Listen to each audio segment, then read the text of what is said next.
Сушата, која меѓу другото е резултат на глобалните климатски промени, се повеќе ја актуализира потребата од преземање на алтернативни решенија кога се во прашање земјоделските култури и нивното наводнување. Во светот одамна се користат разновидни извори за задоволување на потребите од вода, меѓу другото и системот капка по капка кој се покажа како мощно ефикасен и во најсушните предели. Овој систем веќе се практикува и кај нас, а за негова поголема застапеност деновиве се спроведува акција за запознавање на земјоделците со предностите што ги нуди овој начин на наводнување.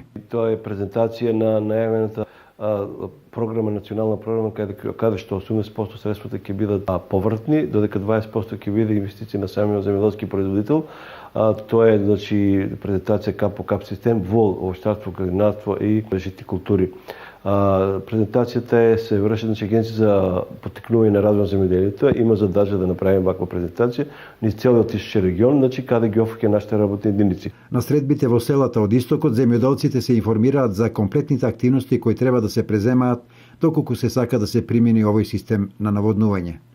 На овие презентации ќе бидат информирани земјоделци кои са бенефитот од кап по кап систем, како може да го бидат, кои документи треба да се потребни и другото се што е потребно за изработка на ова. За сега интересот не бил на потребното ниво, но се очекува со новата мерка да се зголеми, велат во Агенцијата за земјоделско производство. Од страна на земјоделците за сега немаше многу голем интерес, но очекуваме сега со оваа мерка 80% напор дека ќе има.